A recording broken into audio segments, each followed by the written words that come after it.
దేవుని గురించిన లక్షణాలు బైబిల్ అధ్యయనంలో తెలుసుకోవచ్చు. బైబిల్ అధ్యయనం చేసే కొద్దీ దేవునితో సహవాసం ప్రార్థన రూపకంగా వస్తుంది. ఎలా ప్రార్థన చేయాలి? కొన్నిసార్లు సమయం ఉంచుకుని, కొన్నిసార్లు ఏ సమయం మనం అనుకోకపోయినా కానీ మనసులో మనకు కలిగే ప్రేరేపణ ద్వారా, కొన్నిసార్లు సంఘంలో జరిగే కార్యక్రమాల ద్వారా, కొన్నిసార్లు మీకు ఫ్రెండ్, మీకు మిత్రులుగా ఉన్నవాళ్ళు, వాళ్ళతో కలిసి నడిచే నడకలో వాళ్ళు మనం ప్రార్థన చేసుకుందాం అన్నప్పుడు ఇలా వ్యక్తిగతంగా బైబిల్ అధ్యయనం మరియు ప్రార్థన ద్వారా దేవునితో దగ్గరగా ఉండవచ్చు. మూడవది ఉపవాసం. ఉపవాసం అంటే సమీపముగా ఉండడం. ఎగ్జాక్ట్లీ. ఉప అంటే దగ్గరగా, వాసము అంటే ఉండుట. ఉపవాసం అనంటే దేవునితో గడపటానికి మీకు ఏదైతే అడ్డం వస్తుందో వాటిని పక్కన పెట్టడం. కొద్ది రోజులు, కొద్ది క్షణాలు, కొద్ది నిమిషాలు, కొద్ది గంటలు. ఉదాహరణకు భోజనం అడ్డం వస్తుంది, మధ్యాహ్నం పూట భోజనం పక్కన పెట్టండి, ఒకరోజు దేవునితో గడపండి. ఉదాహరణకు వాట్సాప్ అడ్డం వస్తుంది, ఒకరోజు వాట్సాప్ పక్కన పెట్టండి, ఒకరోజు వాట్సాప్ పక్కన పెట్టి ఆయనతో సమయం గడపండి. మీకు ఫేస్బుక్ అడ్డం వస్తుంది, ఫేస్బుక్ ఫాస్టింగ్ చేయండి, వాట్సాప్ ఫాస్టింగ్ చేయండి, సెల్ ఫోన్ ఫాస్ట్ చేయండి, భోజనం ఫాస్ట్ చేయండి. కొంతమంది నిద్ర ఫాస్టింగ్ చేస్తారు, కొంతమంది దాన్ని ఏమంటారు, విద్యార్థులు నేను ఫాస్టింగ్ చేయాలి కాబట్టి స్కూల్కి వెళ్ళను అని అనకండి. స్కూల్ పక్కన పెట్టి ఫాస్టింగ్ చేయాల్సిన అవసరం లేదు. శనివారం పూట స్కూల్ ఉండదు కదా, అప్పుడు చేయండి. సో మనకు దేవునికి మధ్యలో ఏదైతే అడ్డంగా ఉందో, ఏ పనులైతే అడ్డంగా ఉన్నాయో, ఏ అనుదిన కార్యక్రమాలు అయితే అడ్డం వస్తున్నాయో వాటిని ఒక రోజు కోసం పక్కన పెట్టి, లేదా కొన్ని గంటల కోసం పక్కన పెట్టి దేవునితో సహవాసం కలిగి ఉండొచ్చు. ఇలా ప్రాక్టికల్గా చాలా ఉన్నాయి, మీరు చేయొచ్చు. ఇవి నేను చెప్పినవి ఒక మూడే. ఒకటి సహవాసం, రెండు వ్యక్తిగతం, మూడవది ఉపవాసం. ఇంకా చాలా ఉన్నాయి. సమయం దొరికినప్పుడు అవి కూడా మీరు ఎక్స్ప్లోర్ చేయండి. రైట్? బైబిల్ పూర్తిగా చదవాలనుకుంటున్నాను కానీ చదవలేకపోతున్నాను. మీరు పూర్తిగా చదవాలి అని అనుకుంటే దానికి మీ సెల్ ఫోన్ చూపించండి, అందరూ చూపించండి. మీ దగ్గర సెల్ ఫోన్ ఉందా? ఆ సెల్ ఫోన్లో, ఓకే, ఎక్సలెంట్, ఆ సెల్ ఫోన్లో ఇంటర్నెట్ ఆన్ చేసుకుని గూగుల్ అని కొడితే గూగుల్ వస్తుంది. అందులో ఇయర్లీ ప్లానర్ వార్షిక బైబిల్ అధ్యయన ప్రణాళిక అని కొట్టండి. బోల్డ్ వస్తాయి, ఒకటి కాదు, బోల్డ్ వస్తాయి. అందులో మీకు ఏది నచ్చితే ఆ ప్రణాళిక తీసుకుని మీ గూగుల్ క్యాలెండర్లో వేసుకుంటే రోజు ఏం చదవాలో అదే చెప్తుంది. మీరు చదువుకుంటూ వెళ్ళిపోవటమే. కానీ 365 రోజుల్లో బైబిల్ పూర్తి చేయటం అన్నది ఎవరెస్ట్ శిఖరం ఎక్కటం ఏం కాదు. దానివల్ల నీకు వచ్చే లాభం ఏం లేదు. కొత్తగా నీకు పైనుంచి ఏదో దేవుడు వరాలు కురిపిస్తాడు, నీకు లడ్డూ కావాలా నాయన టైప్లో తీసుకొచ్చి ఇస్తాడు, ఏమీ కాదు. అధ్యయనం ఇంపార్టెంట్, చదవటం కాదు.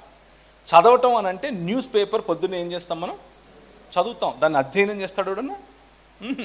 ఎవడు న్యూస్ పేపర్ అధ్యయనం చేయడు. అంటే జస్ట్ కొంచెం అవగాహన తెచ్చుకుంటారు అంతే. అధ్యయనం అంటే ఏమిటి? కొంచెం లోతుగా వెళ్ళి అధ్యయనం చేయాలి.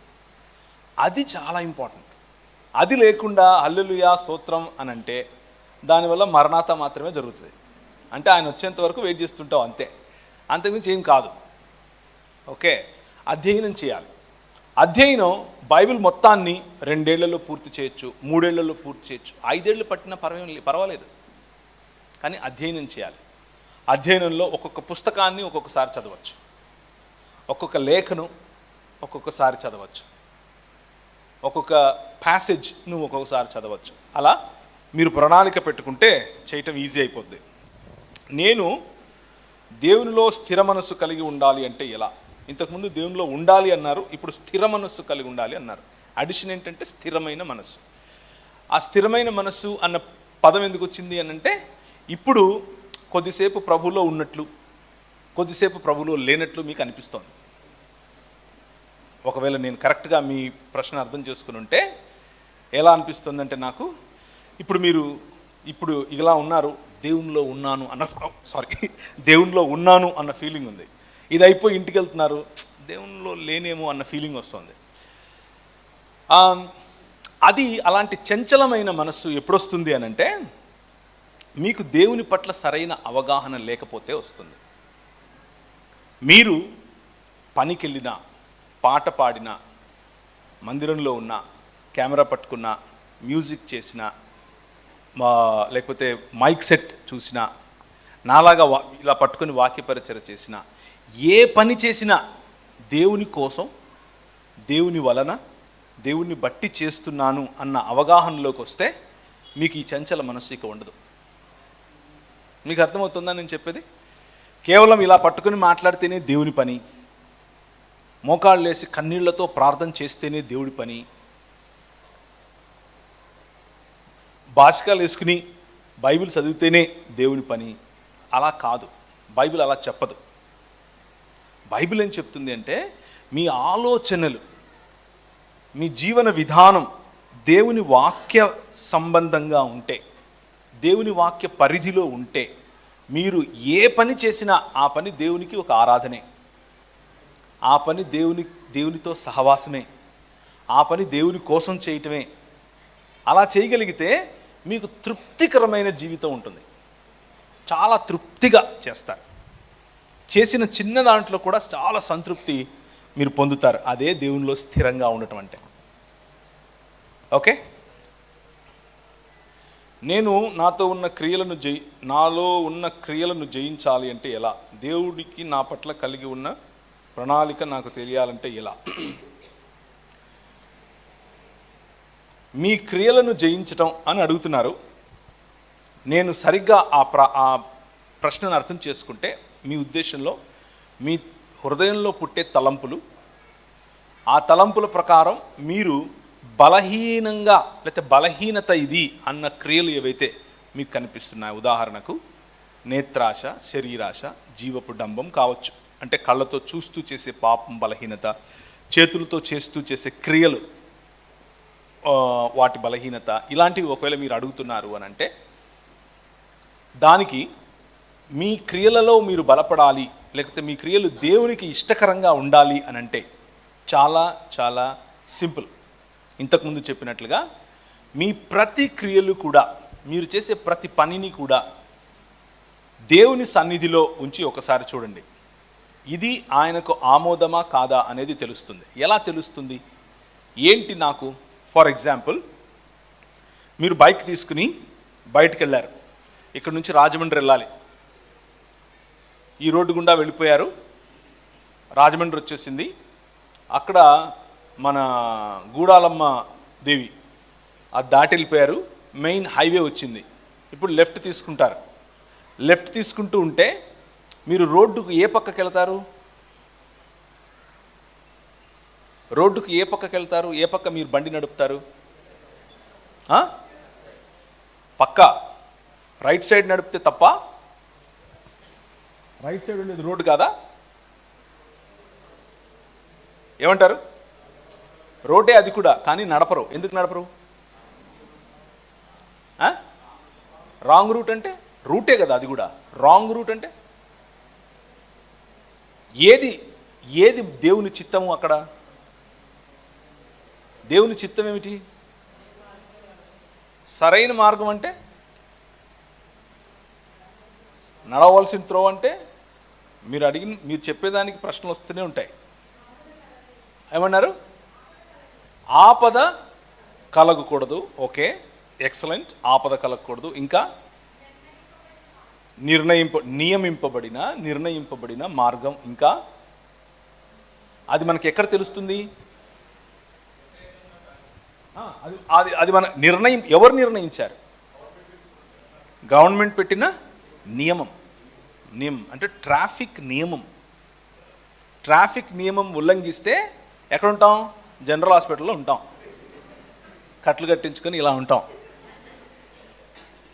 రైట్? సో దేవునిలో మన క్రియలను సరిచేసుకోవటం, దేవుని చిత్తాన్ని చెయ్యాలి అని అంటే ఆయన నియమాలు, ఆయన కట్టడలు అనుసరించడమే. Simple, very simple. మనం పెద్దగా దీంట్లో మతం కట్టేదేమీ లేదు, కష్టపడి చాలా సింపుల్. ఏవో అంటే ఆయన ఫోన్ చేసి చెప్తాడు, అప్పుడు నువ్వు కరెక్ట్గా, అలాంటిదేమీ లేదు. ఆయన మాట్లాడాలనుకుంటే ఎవరిదైనా మాట్లాడతాడు, గాడిద ద్వారా కూడా మాట్లాడతాడు. మాట్లాడాడా లేదా? బలాకుతో మాట్లాడాడా? బలాకు సమయంలో బిలాముతో మాట్లాడాడు, రైట్. ఆయన ఉపయోగించుకోవాలంటే ఎవరైనా ఉపయోగించుకుంటాడు. కొన్నిసార్లు మన స్నేహితులను ఉపయోగించుకుంటాడు, కొన్నిసార్లు తల్లిదండ్రులను ఉపయోగించుకుంటాడు, కొన్నిసార్లు స్కూల్లో ఉన్న టీచర్స్ను ఉపయోగించుకుంటాడు, కొన్నిసార్లు సంఘంలో ఉన్న పెద్దలను, సంఘ నాయకులను, అలాగే సంఘ పాస్టర్ గారిని ఉపయోగించుకుంటాడు. ఆయన ఉపయోగించుకొని నీతో కమ్యూనికేట్ చేస్తూనే ఉంటాడు. ఏం కమ్యూనికేట్ చేస్తాడు? ఆయన చిత్తం. ఏంటి ఆయన చిత్తం? ఫర్ ఎగ్జాంపుల్, మధ్యాహ్నం 1 గంట అయింది, మీ కడుపులో ఒక తెలియనటువంటి ఒక బాధ మొదలైంది. దాన్ని ఏమంటారు? అరే ఎలా తెలుసు? అప్పుడు మీరు తెల్లది ఒకటి ఇంత పోసుకొని తినాలి. ఏంటది? అప్పుడు మీరు అడుగుతారా, దేవా నేను తినాలా తినకూడదా, నాకు ఫోన్ చేసి చెప్పు? అడగరు. ఎందుకు? అది నియమం. ఆకలికి భోజనం నియమం కదా, అలసటకు నిద్ర నియమం, నిర్ణయానికి వాక్యం నియమం. ఏదైనా ఒక సరైన నిర్ణయం తీసుకోవాలంటే, ఏదైనా సరైన మార్గంలో వెళ్ళాలి అని అంటే వాక్యములో ఉన్న హోలిస్టిక్ లేకపోతే సమగ్రమైన అవగాహన తెచ్చుకుంటే అదే నియమం. ఉదాహరణకు, పెళ్లి చేసుకోవాలనుకుంటున్నాం. ఈ పరిస్థితుల్లో చాలామంది స్ట్రగుల్ అవుతూ ఉంటారు. నేను ఎవరిని చేసుకోవాలి, ఎలా చేసుకోవాలి? మనం వెనకటికి నాలంటాడు ఒకడు 2 సంబంధాలు వచ్చాడు దగ్గరికి. ఒక ఆమె పేరు మర్సమ్మ, ఇంకొక ఆమె పేరు కృపమ్మ. కృపమ్మ, మర్సమ్మ ఇద్దరిని పెట్టి ప్రార్థన చేస్తున్నాను. ప్రభువా వీరిద్దరిలో నేను ఎవరిని చేసుకోవాలి? బైబిల్ ముందు పెట్టుకుని హల్లెలూయా అని చెప్పి బైబిల్ తీశాను. తీయంగానే నా కృప నీకు చాలును అని వచ్చింది. నేనెవరిని చేసుకుంటా? ఇది దేవుని చిత్తం తెలుసుకోవటం కాదు.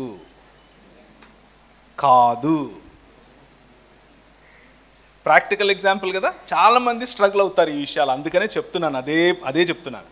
అలా చేసుకోకూడదు. అలా దేవుడు మాట్లాడతాడు అని అనుకుంటే మనము దేవుడిని ఒక డబ్బాలో పెట్టిన వాళ్ళం అవుతాం. అలా కాదు. కృపమ్మ ఉంది, మర్సమ్మ ఉంది. ఇద్దరు ముందు ఆడపిల్లలు అయి ఉండాలి. పురుషుడు పెళ్లి చేసుకోవాలనుకుంటే ఆడపిల్ల అయి ఉండాలి. ఎందుకు? అది దేవుని నియమం. ఒక స్త్రీకి ఒక పురుషుడినే దేవుడు చేశాడు, లేకపోతే ఒక పురుషునికి ఒక స్త్రీని దేవుడు చేశాడు. ఇది దేవుని నియమం. 2, మర్సమ్మ, కృపమ్మ వీళ్ళిద్దరూ క్రైస్తవులే అయి ఉండాలి, లేకపోతే దేవుణ్ణి తెలుసుకున్న వారే అయి ఉండాలి. మళ్ళీ క్రైస్తవులు అని అంటే మా కులపోళ్ళ అని అనుకుంటారు పొరపాటున. అలా కాదు, దేవుణ్ణి తెలుసుకున్న వాళ్ళే అయి ఉండాలి. ఎందుకు అనంటే చీకటితో వెలుగుకు సంబంధం ఉండదు.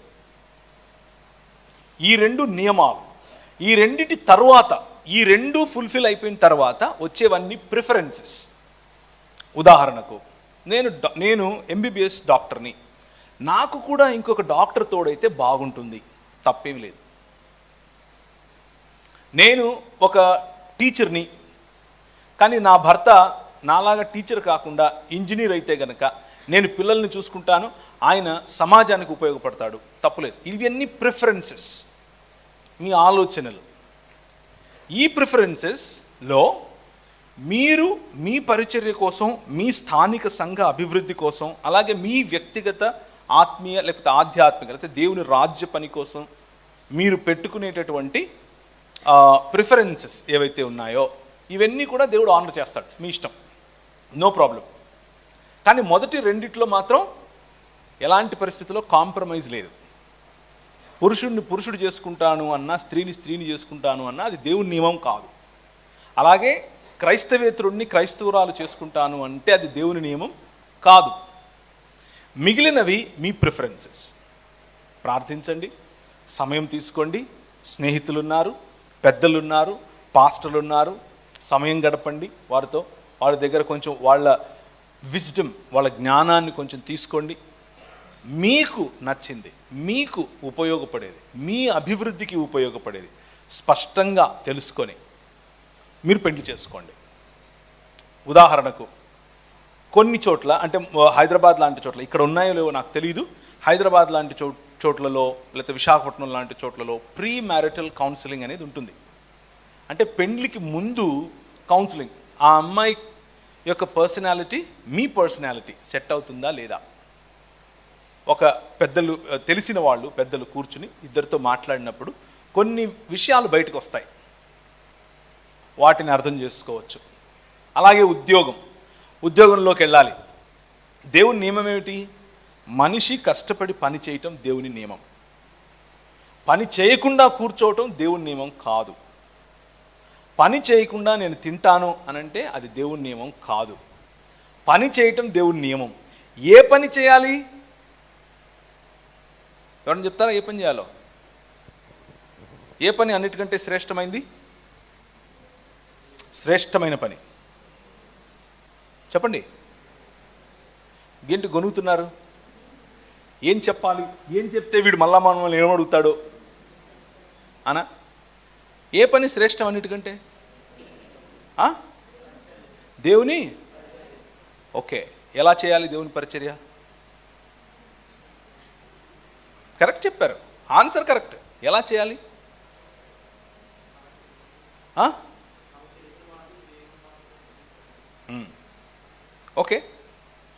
ఓకే, అది పనా? ఆ పని చేయొచ్చు కదా, మరి ఎందుకు ధైర్యంగా చెప్పాలి? ఎస్, ఏ పనైనా దేవునికి ఇష్టమే. దేవుడు వద్దు అని చెప్పిన, దేవుని వాక్య పరిధిలో లేదా దేవుని వాక్య పరిధిలో ఆ వాక్య నియమాలకు వ్యతిరేకంగా ఉన్న పని తప్పు. ఉదాహరణకు నలుగురు కలిసి, ఒరే ఈరోజు కృష్ణపట్నం నేసేద్దాము, ప్రార్థన చేయరా అన్నాడట. వీడు ప్రార్థన చేసి టెంకాయ కొట్టాడు, వెళ్ళి దొంగతనం చేసి వచ్చారు. అది తప్పు. అది దేవుని వాక్యం చెప్పని పని. దేవుని వాక్యం చెప్పే పని ఏమిటి అని అంటే, ఏ పనైనా సరే, అది మైక్ పట్టుకొని ప్రచారం చేయటం కావచ్చు, పర్సనల్ ఎవాంజలిజం కావచ్చు, టీచర్ కావచ్చు, ఇంజనీర్ కావచ్చు, పైలట్ కావచ్చు, డాక్టర్ కావచ్చు, మీ ఇష్టం. ఏ పనైనా సరే సమాజానికి, కుటుంబానికి, దేశానికి, వ్యక్తిగతంగా మీకు ఉపయోగపడే ఏ పనైనా సరే చేయాలి. పని చేయకుండా ఉంటే తప్పు. సో నేనేం ఎస్టాబ్లిష్ చేస్తున్నాను? 2 ఉదాహరణలు తీసుకున్నాను దేవుని చిత్తం తెలుసుకోవటానికి.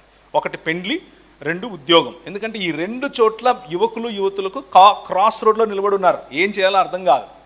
మీరు కొత్తగా వెళ్ళి అంజనం వేయించుకోవాల్సిన అవసరం లేదు. గవ్వల జ్యోతిష్యుడి దగ్గరికి వెళ్ళి, కాటికాపర్ పెదరామయ్య దగ్గరికి వెళ్ళి, నేను మైక్రోసాఫ్ట్లో చేరాలా లేదా గూగుల్లో చేరాలా అని అడగాల్సిన అవసరం లేదు. సింపుల్గా మీకు తెలియాల్సిన పని ఏంటంటే, పని చేయాలి, కష్టపడి పని చేయాలి. ఎక్కడ ఉన్నా సరే కష్టపడి పని చేయాలి. ఆ కష్టమైన పని ఎప్పటికీ దేవుని వాక్య నియమాలకు వ్యతిరేకంగా ఉండకూడదు. That's all you need to look at. అలాగే పెళ్లిలో కూడా నేను చెప్పిన నియమాలు, దేవుని వాక్యంలో ఉన్న నియమాలు గనక పాటిస్తే, ఒక అడుగు. దేవుని వాక్యం ఏం చెప్తుంది అని అంటే, నా వాక్యము నీ పాదములకు నీ త్రోవకు. అంటే ఇక్కడ నిలబడుకుంటే నేను ఎక్కడికి వెళ్ళాలో ఫస్టే చూపించదు నీకు. లైట్ వేస్తే ఇక్కడ నుంచి విశాఖపట్నం వరకు కనిపించదు. ఒక అడుగు వేయాలి ఫస్ట్. లాంతర పట్టుకుంటే దీపము, ఒక అడుగు వేస్తాం, ఆ తర్వాత మళ్ళీ ఇంకొక అడుగు వేస్తాం, ఆ తర్వాత మళ్ళీ ఇంకొక అడుగు వేస్తాం. విధేయతతో మొదటి అడుగు వేస్తే రెండవ అడుగుకు వెలుగు వస్తుంది. రెండవ అడుగు విధేయతతో వేస్తే 3వ అడుగుకు వెలుగు వస్తుంది. That is how God works. దేవుడు అలా పని చేస్తాడు. నాకు 20 సంవత్సరాలు ఉన్నప్పుడు, నాకు ఇప్పుడు 43 పైచిలకు, 44 అనుకోండి. నేను 20 సంవత్సరాలు ఉన్నప్పుడు దేవుడు నాతో మాట్లాడాడు. ఇందోర్, మధ్యప్రదేశ్లో ఇందోర్, నార్త్ అంటే ఉత్తర భారతదేశానికి నువ్వు మిషనరీగా వెళ్ళాలి, వెళ్ళు అన్నాడు. విధేయతతో నేను మొదటి అడుగు వేశాను.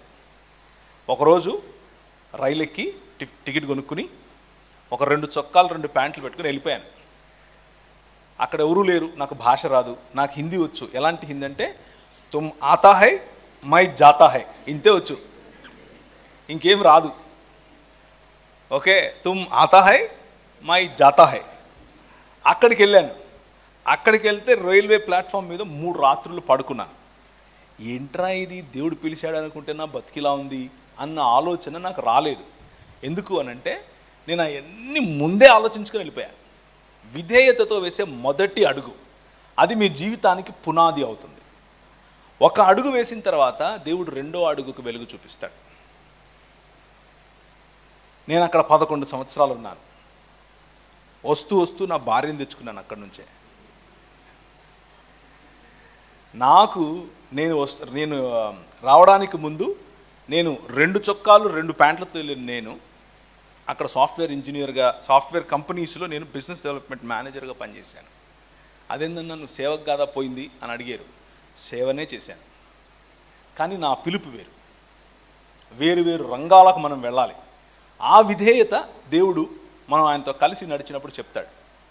నేను అక్కడికి వెళ్ళిన తర్వాత నేను రగిలిపోతున్నా, దేవుని చెప్పేయాలందరికీ. ప్రభు అన్నాడు యూనివర్సిటీలోకి వెళ్ళి జాయిన్ అవ్వు అన్నాడు. నేను యూనివర్సిటీలోకి వెళ్ళటం ఏంటి, నేను ఇక్కడికి వచ్చింది సేవ చేయడానికి కదా, తగువేసుకుంటున్నా దేవునితో. ప్రభు అన్నాడు నేను చెప్పింది చేయరా బాబు, వెళ్ళి యూనివర్సిటీలో జాయిన్ అవ్వు అన్నాడు. 2వ అడుగు, నా పాదములకు దీపం. చదువు మంచిది, చదువు దేవుని రాజ్యానికి, దేవుని వ్యక్తిత్వానికి, లేకపోతే దేవుని వాక్య నియమాలకు వ్యతిరేకం కాదు, సేవకు అడ్డం కాదు చదువు. వెళ్ళాను, అప్లికేషన్ ఫిల్ చేశాను, MBAలో ఇంటర్నేషనల్ బిజినెస్ చదివాను. ఆ 2 సంవత్సరాలలో యూనివర్సిటీలో చాలా పరిచయం చేశాను యువకులు యువతుల మధ్య. ఆ తర్వాత 3వ అడుగు, 4వ అడుగు, 5వ అడుగు, అలా అంచెలంచెలుగా మన దర్శనాన్ని దేవుడు పెంచుతూ వస్తాడు. ఒక్కసారి వచ్చేసింది మొత్తం అంతా కట్టేసి మూట కట్టేసి నీకు ఇచ్చేస్తాడు అని కాదు. ఏలియా జీవితం చూడండి, 1 అడుగు తర్వాత ఇంకొక అడుగు. ఎలీషా జీవితం చూడండి, 1 అడుగు తర్వాత ఇంకొక అడుగు. దావీదు జీవితం చూడండి, ప్రభు అయిన యేసు క్రీస్తును మినహాయిస్తే, ఎందుకంటే ఆయన సర్వము ఎరిగిన వాడు కాబట్టి ఆయనను మినహాయిస్తే ప్రతి ఒక్కరి జీవితం ఇంతే. మొదటి అడుగు విధేయత, 2వ అడుగుకు, 2వ అడుగు విధేయత 3వ అడుగుకు, 3వ అడుగు విధేయత 4వ అడుగుకు దారితీస్తుంది. అలా నువ్వు వాక్య పరిధిలో నిర్ణయాలు తీసుకుంటూ వెళ్తే యూ విల్ బి సక్సెస్ఫుల్. ఇక వేరే ఆప్షన్ లేదు, నువ్వు సక్సెసే ఉంటుంది నీకు. కాకపోతే సక్సెస్కున్న నీ డెఫినేషన్ మారిపోతుంది. ప్రజలకు సక్సెస్కున్న డెఫినేషన్ ఏంటంటే ఎక్కువ ధనం సంపాదించాలి, ఎక్కువ పరువు సంపాదించాలి, ఎక్కువ దాన్ని ఏమంటారు డిగ్రీలు సంపాదించాలి, ఇలా ఎక్కువ మెడల్ ఆస్తులు కట్టాలి, ఇలాంటివి. కానీ మనకున్న డెఫినేషన్ వాక్య పరిధిలో సక్సెస్ తృప్తి, సంతుష్టికరమైన జీవితం. రాత్రి పడుకుంటే ఆనందంగా నిద్ర వస్తుంది. రాత్రి కళ్ళలోకి నోవా పాస్టర్ వచ్చి అరవడు, బాగా నిద్ర వస్తుంది. సంతృప్తికరమైన జీవితం, వాక్ విత్ ద లార్డ్. వారు చాలా ప్రశాంతంగా హార్ట్ఫుల్గా, మీరు చాలా ప్రశాంతంగా హార్ట్ఫుల్గా నవ్వుతున్నారు. బట్ ఎలా? నేను చాలామంది దైవజనులను చూశాను, బట్ ఇంత హార్ట్ఫుల్గా ప్రకాశవంతమైన నవ్వు చూడలేదు. దాన్ని నేను కాంప్లిమెంట్ అనుకుంటున్నాను. థ్యాంక్ యూ వెరీ మచ్, చాలా సంతోషం. మీరు ఎవరు రాశారో కానీ గుండ్రంగా జిలేబీలాగా రాశారు. మీరు కూడా చాలా ప్రకాశవంతంగా రాశారు. చాలా చాలా సంతోషపడుతున్నాను మీ రైటింగ్ చూసి. దేవుని వాక్యము ఎందుకని తిరిగి దేవుని ఎరిగిన వారికే చెబుతున్నారు. లైక్ చర్చిలో సభలలో మళ్ళీ క్రైస్తవులే ఉంటారు కదా. Absolutely true. దేవుని వాక్యము ఒకసారి వింటే సరిపోతుంది అని కాదు. దేవుని వాక్యము సువార్త అనేది మన జీవితంలో ప్రతి రంగాన్ని ప్రభావితం చేయాలి. మన సువార్త జీవితం అనేది ఎందుకు వారం వారం మనం గుర్తు చేస్తాము అని అంటే, అంత గుర్తు చేసినా కానీ మనం మట్టి బుర్రలోకి ఎక్కదు, చెప్పేవాడికి కూడా ఎక్కదు. మీకు తెలిసే తెలియదు ఈ విషయం. చెబుతూ నేర్చుకుంటూ ఉంటాం చాలాసార్లు. వింటూ మీరు నేర్చుకుంటూ ఉంటారు. అంటే ఉన్నది ఉన్నట్టు చెప్తున్నాను. ఇక్కడ చెప్పినంత మాత్రాన ఎవరు దాన్ని ఏమంటారు సూపర్ హీరోలు కాదు. అందరికి అంటారు లోపల వేసుకున్నారు, బయట వేసుకుంటే సూపర్ హీరో అవుతాడు. అర్థమవుతుందా నేను ఆ ఉదాహరణ ఎందుకు చెప్పాను? మేము ఎవరో మాలో అందరికీ మా ఫ్లాస్ మాకున్నాయి, మా బలహీనతలు మాకున్నాయి. కానీ దేవుని వాక్యం ఎంతగా చెబితే, ఎంతగా వింటే, ఎంతగా నేర్చుకుంటూ ఉంటే అంతగా రోజు రోజుకు మనం పరిపక్వత చెందుతాం. దానికోసం చెప్తున్నాం. రెండో విషయం, ఒకవేళ గాస్పెల్ అన్నది లేకపోతే సువార్త అన్నది బయట చెప్పాలి కదా అని అంటే బయట కూడా చెప్పాలి, బయట కూడా చెబుతాం. ఉదాహరణకు నాకు ఒక చిన్న వ్యాపారం ఉంది, ఒక కంపెనీ ఉంది. అందులో 40 మంది నాకు ఎంప్లాయీస్ ఉన్నారు. నా ఎంప్లాయీస్ని ఆ 40 మందికి నేను పాస్టర్ లాంటి వాడిని. అది ఆ చిన్న కంపెనీని నేను దేవుడు నాకు ఇచ్చినటువంటి సంఘ బాధ్యతగా చూస్తాను. ఈడు ఏంది అన్నీ కలిపేస్తున్నాడు అని అనుకుండేరు. మేము మా చర్చిలకు వెళ్తాం. నేను ఒక చర్చికి వెళ్తాను, మా పాస్టర్ గారు బోధిస్తే నేను కూర్చుని వింటాను. మా చర్చిలో నాకు ఇచ్చిన సంఘ బాధ్యత ఏంటంటే టిఫిన్లు పంచాలి. నేను టిఫిన్లు పంచుతాను. పోయిన సంవత్సరం, అంతకుముందు సంవత్సరం టిఫిన్లు పంచాను. పోయిన సంవత్సరం ఏదో వేరే బాధ్యత ఉండింది. పదవి కాదు, బాధ్యత. పదవి కాదు, సంఘంలో చేసేది పదవితో చేయరు, బాధ్యతతో చేస్తారు. ఇవన్నీ ఉంటాయి. కానీ నాకు వాటితో పాటు దేవుడిచ్చిన బాధ్యత నా వ్యాపారం. నా వ్యాపారాన్ని నేను దేవుడు నాకు ఇచ్చిన బాధ్యతాయుతమైన సంఘ పరిచర్యగా చూస్తాను. అందులో హిందువులు ఉంటారు, ముస్లింలు ఉంటారు, క్రైస్తవులు ఉంటారు, ఏ దేవుడిని నమ్మనోళ్ళు ఉంటారు. వాళ్ళతో నేను ఇంటెన్షనల్గా కావాలని సమయం గడుపుతాను. వాళ్ళతో పొద్దున్న లేచినప్పటి నుంచి వాళ్ళకి యేసు ప్రభువుని నమ్ముకోండి పరలోకం పోతారు అని చెప్పను, కానీ స్నేహంగా ఉంటాను. మనస్ఫూర్తిగా వాళ్ళతో సమయం కేటాయిస్తాను. మనస్ఫూర్తిగా వాళ్ళతో దేవుని గురించి మాట్లాడతాను. దేవుడు నా గురించి, నా జీవితంలో చేసిన విషయాలు చెప్తాను. వాళ్ళని ఎంకరేజ్ చేస్తాను. వాళ్ళు అందంగా ఉన్నారని, వాళ్ళు చక్కగా నవ్వుతున్నారని, వాళ్ళు చక్కగా పనిచేస్తున్నారని, వాళ్ళ వల్ల నేను చాలా ఆశీర్వదింపబడుతున్నానని పదే చెప్తాను. వాళ్ళు దేవుని స్వరూపం మరియు పోలిక చొప్పున నువ్వు ఉన్నావు అని వాళ్ళకు గుర్తు చేస్తూ ఉంటాను. ఇది దేవుడు నాకు ఇచ్చిన పరిచర్య. సో పరిచర్య, దేవుని వాక్యం చెప్పటం అన్నది మత్తయి సువార్త 5వ అధ్యాయం 10 తీయండి, మార్కు సువార్త 1వ అధ్యాయం 15 తీయండి అని చెప్తేనే కాదు. మనం స్నేహం చేస్తూ ఒక చోట కూర్చుని, ఏరా మామ బాగున్నావా, ఏరా నువ్వు అలా దిగులుగా ఉన్నావేంట్రా, అంతా ఓకేనా, ఏం కాదులేరా నాయన ఉన్నాడు చూసుకుంటాడు అని చెప్పటం కూడా పరిచర్యే. అది దేవుని వాక్యం చెప్పటమే. సో దీన్ని పెద్ద మతం అనుకోకండి, చాలా సింపుల్. ఒకసారి తీయండి 2వ కొరింథీయులకు రాసిన 2వ పత్రిక 11వ అధ్యాయం. అపోస్తలుడైన పౌలు కొరింథీయులకు రాసిన 2వ పత్రిక 11వ అధ్యాయం 3 నుంచి చదవండి. ఏంటమ్మా 2వ కొరింథీ చదువుతున్నామా? 11 చదువుతున్నావా? 11 చదువుమా. సర్పము తన కుయుక్తి చేత హవ్వను మోసపరిచినట్లు మీ మనసులను చెరపబడి, ఇది జాగ్రత్తగా అండర్లైన్ చేసుకోండి కావాలంటే, క్రీస్తు ఎడలనున్న సరళత నుండి. సరళమ్మ అంటే అర్థం ఏంటి? సరళత అంటే అర్థం ఏంటి? ఈజీ, సులువైన అని, అంతేనా? నేనేమైనా కొత్త భాషను చెప్తున్నానా? సరళత, క్రీస్తులో చాలా సరళత ఉంటుంది. దీన్ని నానా రకాలైన మత ప్రాతిపదికల్లో చుట్టేసి, నువ్వు పల్టీలు కొడితే దేవుడు నీకు ఇది ఇస్తాడు, నువ్వు తల కింద పెట్టి పైన పెడితే అది ఇస్తాడు, ఏమేమో చెప్పుకొని చేయాల్సిన అవసరం లేదు. క్రీస్తు అందు సరళత ఉంటుంది. ఆ తర్వాత ఏముంటుంది? పవిత్రత ఉంటుంది. అంతే. Your good life and a simple life. సరళమైన జీవితం, సరళమైన మార్గం. అర్థం చేసుకోండి. నేను ప్రజెంట్ ఇంజనీరింగ్ చదువుతున్నాను.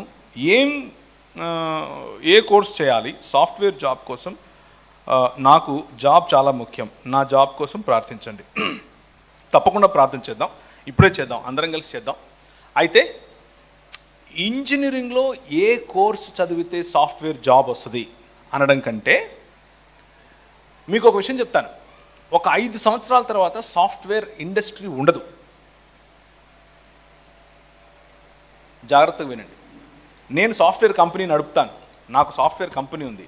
ఆ కంపెనీలో 40 మంది ఎంప్లాయీస్, ఇప్పుడే చెప్పాను. నా ఎంప్లాయీస్ ఒక్కొక్కరు ₹1,00,000 జీతం పైన తీసుకుంటారు. కానీ చెప్తున్నాను, అప్డేట్ అవ్వకపోతే ఆ 5 సంవత్సరాల తర్వాత నేను కూడా ఉండను. మీ ఫోన్లు ఎన్ని నెలలకు అప్డేట్ అవుతున్నాయి? 2 నెలలకు, 1 నెలకు, 3 నెలలకు, 6 నెలలకు అప్డేట్ అవుతున్నాయి. అలాగే ఇండస్ట్రీస్ కూడా. రానున్న రోజుల్లో సాఫ్ట్వేర్ కోడింగ్ ఉండదు, ఆర్టిఫిషియల్ ఇంటెలిజెన్స్ ఉంది.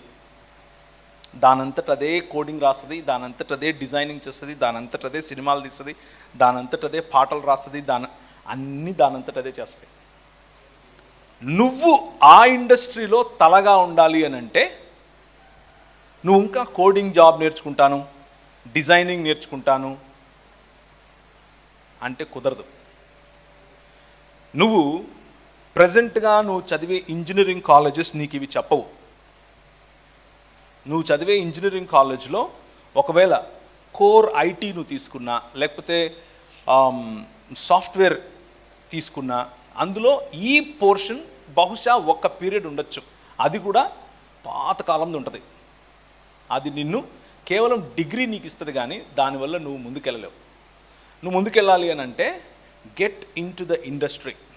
యాక్చువల్గా ఇప్పుడు జరుగుతున్నది ఏమిటి అని అంటే, ఆర్టిఫిషియల్ ఇంటెలిజెన్స్లో, పైథాన్లో, లేకపోతే దాన్ని ఏమంటారు, నువ్వు ఇంతకుముందు ఒక 10 స్ట్రింగ్స్ రాసి, లేకపోతే 10 లాజిక్లో 10 స్టెప్స్ రాసి కొట్టే ఒక కమాండ్ ఇప్పుడు జస్ట్ డ్రాగ్ అండ్ డ్రాప్లో అయిపోతూ ఉంది. So you need to update your cells by getting in to industry. ఇండస్ట్రీలోకి వెళ్ళి వాటిని చేయాలి, వాటిని తెలుసుకోవాలి. అలా తెలుసుకోవటానికి ఈ ఊరు సరిపోతుంది అని నేను అనుకోను. అలాగని ఈ ఊరిలో దొరకదని నా ఉద్దేశం కాదు. ఇక్కడ కూర్చుని కూడా చేయొచ్చు. ఆన్లైన్లో చాలా అవకాశాలు ఉన్నాయి, చేయొచ్చు. ఒకవైపు మీ ఇంజనీరింగ్ కంప్లీట్ చేసుకుంటూనే కాంపిటెన్సీ పెంచుకోవాలి.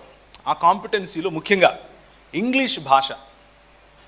మీరు నాలాగా తెల్లెంటుకలు వేసుకుని ఐన్స్టీన్ నేను అని చెప్పినా సరే, అవతలోడికి ఇంగ్లీష్లో చెప్తేనే అర్థమవుతుంది. అవతలోడు తెలుగుడే వింటాడు, మీ ఊరోడే వింటాడు, కానీ వాడు ఇంగ్లీష్లో చెప్తేనే వింటాడు.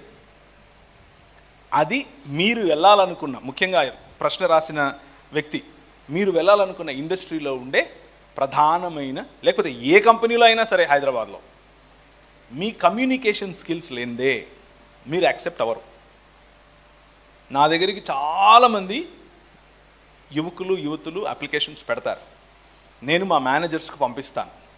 వాళ్ళు రెగ్యులర్గా నాకు చెప్పే సమాధానం ఏంటంటే, అంతా ఓకే కానీ వాడు మాట్లాడలేకపోతున్నాడు, అంతా ఓకే కానీ వాడు పొట్ట ఉడిస్తే ఇంగ్లీష్లో ఒక అక్షరం రాదు. I madam, okay madam, sit madam, okay good madam అంటున్నాడు అనేది వాళ్ళ ప్రాబ్లం. మొదటిది ఇంగ్లీష్ కమ్యూనికేషన్, రెండోది కాన్ఫిడెన్స్. మీరు ఏదైనా ఒక సబ్జెక్ట్ తీసుకుని చేయి కలిపి మాట్లాడేటప్పుడు అవతల వ్యక్తికి ఆ కాన్ఫిడెన్స్ అనేది కనిపించాలి. అప్పుడే మిమ్మల్ని నమ్ముతారు, లేకపోతే మీకు కష్టమవుతుంది. So update your cells in that way.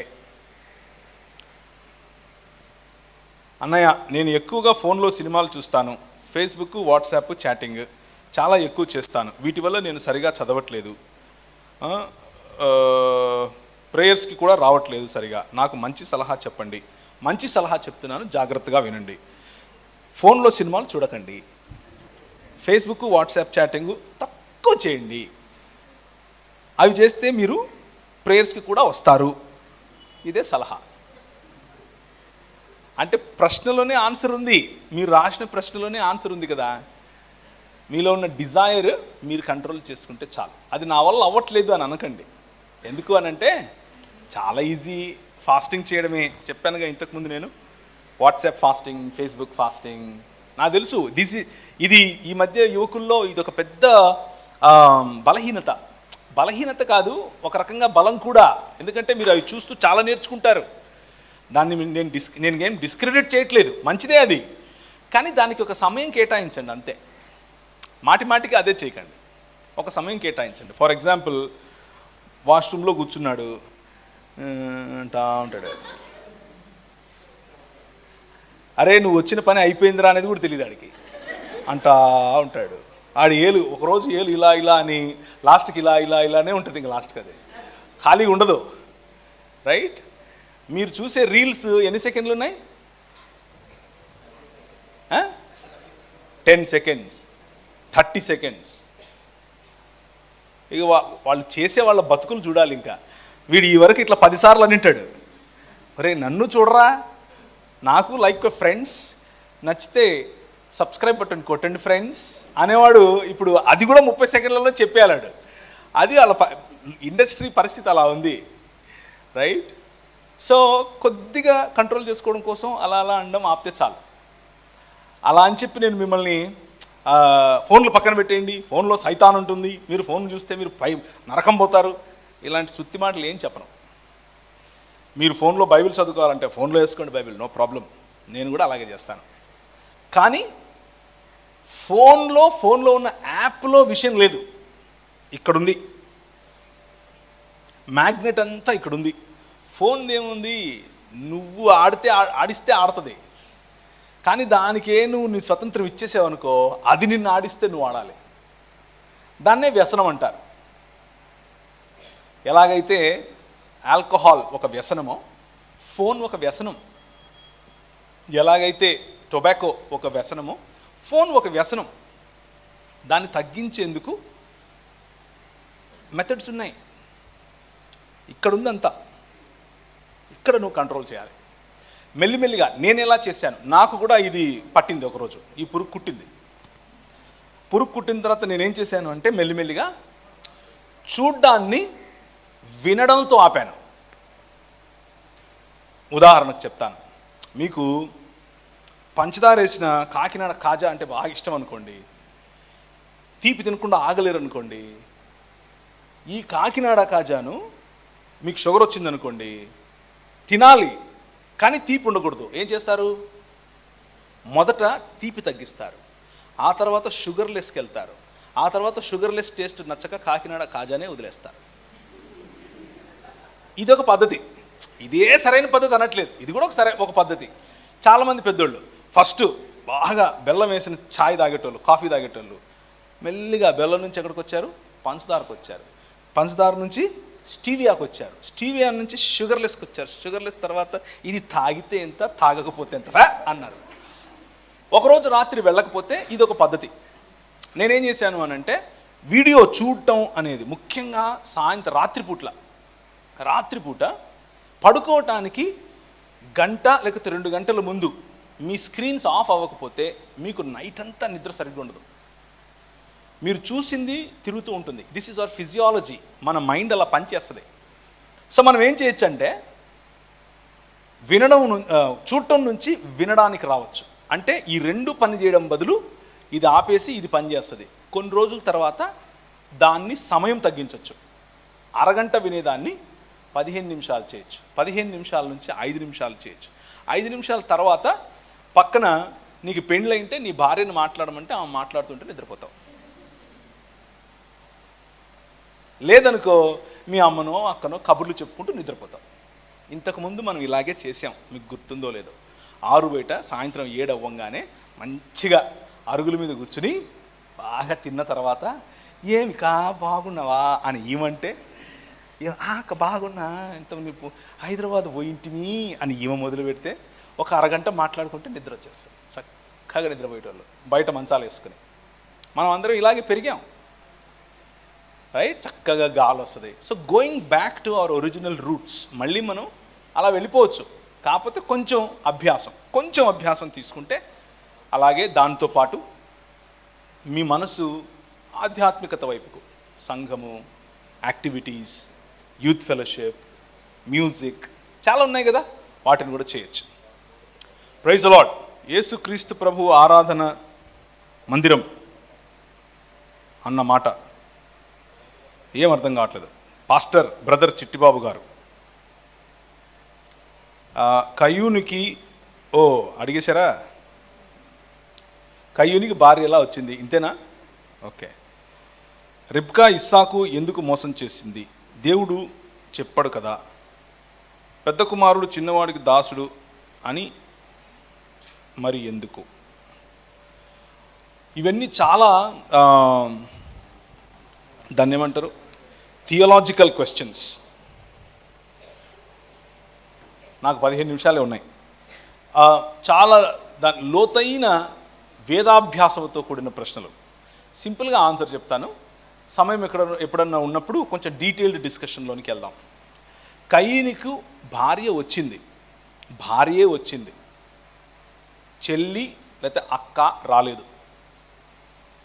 దేవుని వాక్యం కయీనుకు భార్య దొరికింది అని రాస్తే నేను అక్కడితో ఆగుతాను, అంతకు మించి వెళ్ళను. ఆమె ఆదాము పిల్లల్లో ఒకటి అయ్యుండొచ్చు, కయీనుకు వరసకు చెల్లెయ్యుండొచ్చు అన్న దాకా నేను వెళ్ళను. ఎందుకంటే బైబిల్ ఆ విషయం చెప్పట్లేదు కాబట్టి. బైబిల్ ఎక్కడ మాట్లాడితే అక్కడ మాట్లాడటం, ఎక్కడ మాట్లాడట్లేదో అక్కడ మాట్లాడకపోవటం మనిషికి మంచిది. ఇది నేను నమ్ముతాను. దానికి ఇంకొక రకమైన ఆన్సర్ కూడా ఉంది. అది చాలా విస్తృతమైన ఆన్సర్, అది ఇప్పుడు అవసరం లేదు. రిబ్కా గురించి వస్తే దేవుడు ఎప్పుడూ ఎవరిని మోసం చెయ్యమని చెప్పడు, ఆయన ఏ రోజు చెప్పలేదు. కానీ మనిషి తన స్వార్థం చేత మోసం చేస్తాడు. మనిషి తన స్వార్థంతో ఏదో సంపాదించాలని, ఏదో ప్రముఖుడవ్వాలని, ఏదో ముందుండాలని తప్పు చేస్తాడు. కానీ దేవునికి ఉన్న గొప్పతనం ఏమిటంటే రిబ్కా చేసినటువంటి ఆ మోసంలో కూడా తన ప్రణాళికను ఆయన నెరవేర్చుకోగల సమర్థుడు మన దేవుడు. అది మనం అక్కడ నేర్చుకునేటటువంటి పాఠం. మనిషి తప్పు చేసినా, మనిషి నిర్ణయం తప్పైనా కానీ దేవుడు తన సాంత్వన లేకపోతే తనకున్న ఈ బ్యాలెన్స్డ్ అప్రోచ్ మిస్ అవ్వకుండా తను పెట్టుకున్న ప్రణాళికను సంపూర్ణం చేయగలవాడు మన దేవుడు. అది మన దేవునికి ఉన్న గొప్పతనం. Praise the lord. పాస్టర్ గారు, జీవితం అంటే ఏమిటి? ఓ రంగుల కళ. మీరు ఇలాంటి ప్రశ్నలు వేస్తే నేను ఇంకా ఉండాలా, ఇక్కడ వెళ్ళిపోవాలా? లోకంలో మనిషిని ప్రేమించునంతగా దేవుణ్ణి ఎందుకు అంతలా ప్రేమించలేము? ఓకే, మనిషి కనిపిస్తాడు, దేవుడు కనిపించడు.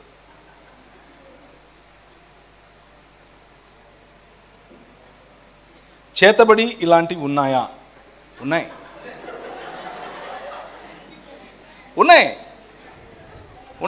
జరుగుతాయి.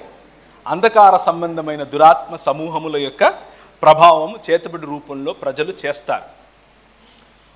పడద్రోయబడినటువంటి దేవదూతల యొక్క సమూహము, వాటి ప్రభావానికి మనిషి లొంగి వాటిని దేవీ దేవతలు అనుకుని వాటి వెనుక పరిగెట్టి వాటి ద్వారా ఇంకొకరికి ముప్పు తీసుకొని రావాలి అనే ఆలోచనలు ప్రపంచంలో జరుగుతూ వచ్చాయి. బైబిల్లో వీటిని చిల్లంగి పనులని, బాణామతి అని, చేతబడి అని ఇలాంటి మాటలు బైబిల్లో ఉన్నాయి, రాశారు. వాటి ద్వారా ప్రజలకు దయ్యాలు పట్టడం వంటివి జరిగాయి. ఇవి ఉన్నాయి బైబిల్ చెప్పేది. కానీ మనం అంధకార సంబంధమైన దురాత్మ సమూహముల నుండి విడిపింపబడ్డాం. సంఘములో ఉన్న మనకు ఇవన్నీ కూడా పట్టవు, ఇవన్నీ పని చేయవు మన ముందు. అవి వచ్చి డ్రామాలు వేస్తాయి, ఎరా అంటే వెళ్ళిపోతాయి. దానికి మళ్ళీ ఎవరి దగ్గరకో వెళ్ళి ఆయన వచ్చి ఇలా ఊగిపోయి చెయ్యేస్తేనే నువ్వు కింద పడిపోవాలి అనేది ఏమి లేదు. All you need is Jesus. నీకేం కావాలంటే యేసుప్రభు కావాలంతే. యేసుప్రభువును అనుకుని, ప్రభువా నేను నీ బిడ్డను కదా, ఏంటి డ్రామాలు వేస్తున్నాడు అంటే వెళ్ళిపోతాడు. చాలా సింపుల్ ఇవి. ఓకే, కానీ ఇవి ఉన్నాయి, లేవనుకోకండి, లేవు అని అనుకోవద్దు, ఇవి ఉన్నాయి. కానీ పరిశుద్ధాత్మ దేవుడు మనకి ఎందుకు ఇవ్వబడ్డాడు? పరిశుద్ధాత్మ దేవునిలో ఉన్న శక్తి ఏమిటి అని అంటే, పరిశుద్ధాత్మ దేవుడు ఇలాంటి అంధకార సంబంధమైన క్రియల నుండి, అంధకార సంబంధమైన దురాత్మ ప్రభావాల నుంచి, దుష్ప్రభావాల నుంచి వాటిని జయించడానికి మనకు శక్తినిస్తాడు. రైట్? చాలా చాలా ఈజీగా వాటిపైన శక్తినిస్తాడు. కొన్నిసార్లు కొన్ని మొండిగా ఉంటాయి. వాటిని జయించడం కోసం పెద్దల, పాస్టర్ల యొక్క, అలాగే దైవికంగా జీవిస్తున్నటువంటి వారి యొక్క సహాయం తీసుకోండి, తప్పులేదు. మనం ఏదైనా పని తలపెట్టినప్పుడు ఒకరినొకరం సహాయం చేసుకుంటాం కదా, అలాగే ఇది కూడా సహాయం చేసుకోండి. కానీ ఇంకొకరు సహాయం చేస్తున్నాడని చెప్పి ఆయన దుకాణం పెట్టేస్తే సంఘం విడిచిపెట్టి అక్కడికి వెళ్ళకండి. ఆ సహాయం కాస్త ఆయన నీ మీద వాడతాడు. ఆ తర్వాత బిడ్డ నువ్వు వచ్చావు కదా మరి ఎట్లా అని మొదలు పెడతాడు. ముందు 5,000, తర్వాత నా ప్రోగ్రామ్కి 10,000 అంటాడు, నా తర్వాత నాతో ఫోటో తీసుకుంటే 20,000 అంటాడు. అలా మెల్లిమెల్లిగా దురాత్మ ఈ చేతబడి పోయి ఈయనే పడతాడు నీకు. సో అలాంటి వాటికి పడకండి. స్థానిక సంఘానికి కట్టుబడి ఉండండి. అది మిమ్మల్ని మీకు బలం ఎప్పటికైనా. ఒంటరిగా ఉన్నప్పుడు తప్పుడు పనులు చేయకుండా ఉండాలి అంటే ఎలా చేయకుండా ఉండాలి? ఇదేంటి, ఎలా చేయకుండా ఉంటే చాలు. ఓకే, మీకు ఒంటరిగా ఉన్నప్పుడు బలహీనత అనిపిస్తోంది అని అంటే మీరు ఒంటరిగా ఉండే సమయాన్ని తగ్గించండి. ఈజీ కదా. ఉదాహరణకు మీ ఇల్లుంది, మీ ఇంట్లో మీ రూముకు గడియ పెట్టకండి, గడియ తీసేయండి. సో ప్రైవసీ, తలుపేస్తే ప్రైవసీ ఉంటుంది, గడియ పెడితే సీక్రెసీ వస్తుంది. సీక్రెసీకి ప్రైవసీకి తేడా ఏంటి? ప్రైవసీ అంటే నువ్వు నీ ఏకాంతంలో నువ్వు చేసుకోవాల్సిన పనులకు నీకు సమయం ఉండాలి. సీక్రెసీ అంటే ఎవరూ చూడకుండా, ఎవరూ నిన్ను గమనించకుండా నువ్వు చేసుకునేటివి. అలాంటివి నువ్వు తగ్గించాలి అని అంటే గడి తీసేయండి అంతే. చిన్న పనులు ఉపయోగపడతాయి. మీరు ఒంటరిగా ఉన్నప్పుడు ఒకవేళ మీరు చాటింగ్ అనే దానికి పడి మీ బాయ్ ఫ్రెండో గర్ల్ ఫ్రెండో, ఇంకా బాయ్ ఫ్రెండ్ అవ్వలేదు కానీ జస్ట్ ఫ్రెండో, ఇంకా గర్ల్ ఫ్రెండ్ కూడా అవ్వలేదు జస్ట్ ఫ్రెండో చాట్ చేస్తున్నారు అనుకోండి, అది మీరు ఒంటరిగా ఉండకుండా నట్టింట్లో కూర్చొని చేయండి. మీరు ఒంటరిగా ఉన్నప్పుడు వచ్చే తలంపులను కనీసం మెల్లిమెల్లిగా అక్కడ మీరు జయిస్తారు. సమయం తీసుకుని, మీరు ఇలా చేస్తున్నారు కాబట్టి మీరు ఇక పనికిరారు, మీరు నరకానికి వెళ్ళిపోతారు అని నేను చెప్పట్లేదు. నేను ఏం చెప్తున్నాను అని అంటే మీరు వాటిని జయించవచ్చు అని చెప్తున్నాను. మీరు జయించగలరు వాటిని. All you need to do is just follow in some discipline. 2 గంటలు ఒంటరిగా ఉండాలనుకున్న మీరు మెల్లిమెల్లిగా టైం తగ్గించి 5 నిమిషాల వరకు కేటాయించండి. 6 నిమిషాలు, 10 నిమిషాలు, అరగంట చాలు. అంతకంటే ఎక్కువైతే అది సీక్రెసీ అవుతుంది. వీలైతే ఇంకొక మంచి సలహా మీకు ఉపయోగపడేది, వీలైతే మీ చెల్లినో అక్కనో అన్ననో తమ్ముడో లేకపోతే మీ క్లోజ్ ఫ్రెండో ఎవరో ఒకరు మీకుండాలి. మీ మొత్తం మనసు ఉన్నట్లు మాట్లాడుకోగలిగే ఒక వ్యక్తి ఉండాలి మీ జీవితంలో, ఒక ఫ్రెండ్ ఉండాలి. ఆ ఫ్రెండ్ లేరనుకోండి, మీ ఒంటరితనంలో మీకు అవసరం లేని వాళ్ళు ఫ్రెండ్స్ అవుతారు, మీకు ఉపయోగపడని వాళ్ళు ఫ్రెండ్స్ అవుతారు. కానీ మనసులో ఉన్నట్లు చెప్పుకోవటానికి నువ్వు ఏం చెప్పినా కానీ విని నేనున్నా లేరా తమ్ముడు నీకు అని చెప్పేవాళ్ళు అయి ఉండాలి సుమా. లేకపోతే అయిండ్రా అయిందా, నేను చెప్పినా ఆ రోజే చెప్పినా నువ్వు డైరెక్ట్గా నరకానికే అని చెప్పేటోళ్ళు వద్దు. వాళ్ళు ఎంత భక్తిపరులైనా సరే వద్దు. అలాంటి వాళ్ళు మీ జీవితాన్ని కట్టలేరు. సలహాలు ఇస్తూనే మీ బలహీనతలను అర్థం చేసుకుంటూ మీతో పాటు నడిచే ఒక్క ఫ్రెండ్ను మీరు పట్టుకోండి, మీ జీవితానికి మంచిది. బాలికలనే ఫ్రెండ్స్గా చేసుకోండి ఇలాంటి విషయాల్లో. పురుషులు లేకపోతే బాలలనే చేసుకోండి. అన్న చెప్పాడు ఒక మంచి ఫ్రెండ్ ఉండాలంట, ఏడ్చుకోవటానికి, నవ్వుకోవటానికి, తిట్టుకోవటానికి, కొట్లాడుకోవటానికి అని చెప్పి ఒక పురుషుని పట్టుకుంటే మాత్రం మీ జీవితం దుంపనాశనం. మీరు కూడా అంతే. స్త్రీని పట్టుకున్నారా మీ జీవితం దుంపనాశనం. ఎందుకు అవుతుందో చెప్తాను. ఎందుకు అంటే మిమ్మల్ని దేవుడు ఎలా నిర్మించాడో వారికి, మీకు, అలాగే మిమ్మల్ని దేవుడు ఎలా నిర్మించాడో మీకు మధ్యలో తేడా ఉంది. మీ మనసులో ఉన్న భావనలు వేరు, మీ మనసులో ఉన్న భావనలు వేరు. మీరు ఏ విధంగా ప్రపంచాన్ని చూస్తారు, మీరు ఏ విధంగా ప్రపంచాన్ని చూస్తారు, వాటి మధ్యలో వ్యత్యాసం ఉంది. ఆ రెండూ కలవటానికి కేవలం భార్యాభర్తలు అయిన వాళ్ళు 30 సంవత్సరాలు కలిసి బ్రతికిన వాళ్ళకే అర్థం కావట్లేదు. ఇంకా మీరు ఇప్పుడు వచ్చి నేను చేస్తానంటే ఏం చేయలేదు. సో అబ్బాయిలైతే అబ్బాయిల్ని, అమ్మాయిలైతే అబ్బాయిల్ని ఫ్రెండ్స్గా కలిగి ఉండండి. మీ మనసులో ఉన్న విషయాలు చెప్పుకోండి, ఉన్నట్లుగా చెప్పుకోండి. అయితే కండిషన్స్ ఏంటి, ఎలాంటి ఫ్రెండ్ అయి ఉండాలి? నెంబర్ 1, ప్రభువుని తెలుసుకున్న ఫ్రెండ్. నెంబర్ 2, రెగ్యులర్గా సహవాసంలో ఉండే ఫ్రెండ్. నెంబర్ 3, మీరు నమ్మగలిగే ఫ్రెండ్. నెంబర్ 4, ఆయనకు చెప్పినా చచ్చిపోయిన ఈ గోడకు చెప్పినా ఒకటే అనుకునే వ్యక్తి. అలాంటి వాళ్ళు దొరకటం కష్టం, కానీ వెతికి పట్టుకోండి. అలాంటి వాళ్ళు ఒక్కరు ఉంటే మంచిది. నాకున్నారు. నేను ఇక్కడ తెల్లబట్టలు వేసుకుని మీతో చెప్తున్నాను కాబట్టి నాకేం బలహీనతలు లేవు అనుకుంటున్నారా? No, I have my own struggles. నా స్ట్రగుల్స్ నాకు ఉన్నాయి. నేను ఇప్పుడే పరలోకములో నుండి దిగి వచ్చి ఏం లేదు. I'm just like you. నేను మీలాగే. నాకు కొంతమంది ఫ్రెండ్స్ ఉన్నారు. ముఖ్యంగా నేను చిన్నప్పటి నుంచి నేను ఎప్పుడు మా నాన్న ఎలా ఉంటాడో నాకు తెలియదు, నాన్న కౌగిలింత ఎలా ఉంటుందో నాకు తెలియదు, నాన్న దగ్గరికి వెళ్ళి ఎలా మాట్లాడో ఏం చేయాలో నాకు తెలియదు. కానీ ఒక 4-5 సంవత్సరాల క్రితం ఇక్కడ కూర్చున్నారు చూడండి, మనకు శామ్యుల్ అంకుల్ గారు, ఆయన ఆ ప్లేస్ ఫిల్ చేశాడు. నాకు 38-40 సంవత్సరాలు వచ్చినప్పుడు ఆయన పరిచయమై ఆయనలో నేను మా నాన్న చూసుకున్నాను. అర్థమవుతుందా? You can find it. మీరు కావాలనుకుంటే అలాంటి వాళ్ళు మీకు దొరుకుతారు, చెప్పుకోవటానికి, మాట్లాడటానికి, ఒంటరితనం నుంచి బయట రావటం. నాకు కొంతమంది ఫ్రెండ్స్ ఉన్నారు, వాళ్ళు నాకు అంటే ఇప్పుడు గాలి ఇలా నుంచి వస్తుంది అనుకోండి, అవన్నీ తలుపులు మూసేసామనుకోండి, ఏమవుతుంది లోపల? ఒక రకమైన ఎలా ఉంటుందంటే వెళ్ళిపోదాం ఇక్కడ నుంచి అన్న భావం ఉంటుంది కదా. అది మనసులో నుంచి విషయాలు బయటకు వెళ్ళిపోవాలి, వెంట్ అనేది ఉండాలి. అందుకని మనం వెంటిలేషన్ అంటాం. ఇలా వచ్చిన గాలి అలా వెళ్ళిపోవాలి. దానికి మీకు ఒకరు ఫ్రెండ్గా ఉండాలి. ఒకరో ఇద్దరో, ఒక అక్కో ఒక అన్నో మీకు ఉండాలి. మీరు వెతికి పట్టుకోండి. మీకు ఒకవేళ దొరక్కపోతే కనీసం మీకంటే చిన్నవాళ్ళ కోసం మీరు అలా ఉండండి. That is very important. నాకున్నా, నేను బండి తోలుకుంటూ వెళ్తున్నాను అనుకోండి, ఫోన్ చేస్తాను. నేను ఫోన్ చేయగానే ఎరా ఎట్లుంది, నీ లైఫ్ ఎట్లుంది అని మొదలు పెడతారు. బాగానే ఉందిరా. ఏంటి మీరు ఒరే అని మాట్లాడుకుంటారా? మాట్లాడుకోకూడదా? మేమైతే అలా మాట్లాడుకుంటాం. మీరు పరిశుద్ధులు కదా, ప్రేమ గల బ్రదర్ అని మాడతారా? మాట్లాడండి, నో ప్రాబ్లం. నాకు ఒరే అండంలో ఆప్యాయత కనిపించింది.